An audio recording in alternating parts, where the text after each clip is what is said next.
The headmaster's spectacles.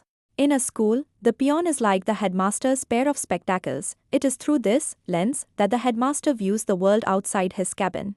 The peon knows the true nature of the teachers even better than the headmaster himself.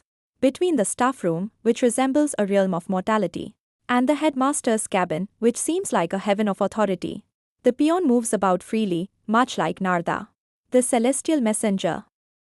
His intense curiosity to know what's happening in both these worlds makes him highly in demand in both places.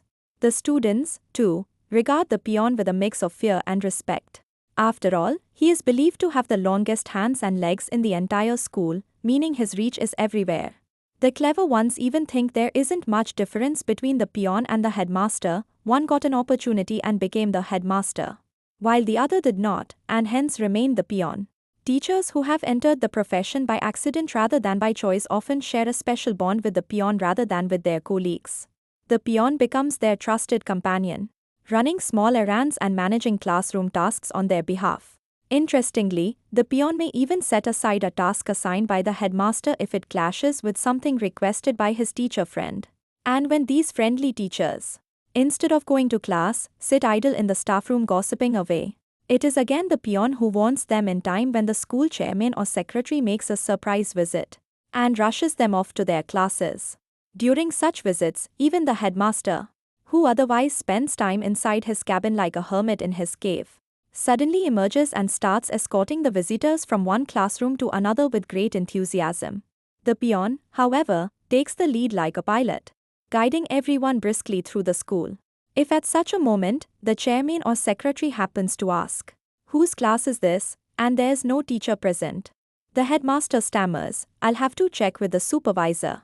But before he can finish, the peon promptly answers, "It's Mr. So-and-so's class, and it's the English period." At that moment, the headmaster's face turns awkwardly sour, while the peon's face glows with pride. In fact, if you were to blindfold the peon and stand him before any classroom, he could still identify whose class it is just by sensing the atmosphere, because he has developed a keen ear and deep understanding of the changing moods of every class and teacher. When a government officer or education official visits the school, a dedicated peon attends to him with such genuine hospitality that the visitor often ends up being more impressed by the peon than by the headmaster. Later, whenever the name of that school is mentioned, the visitor instantly recalls that remarkable peon.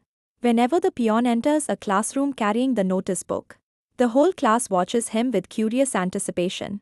Even before the teacher reads the notice aloud, the students have already read it on the peon's face.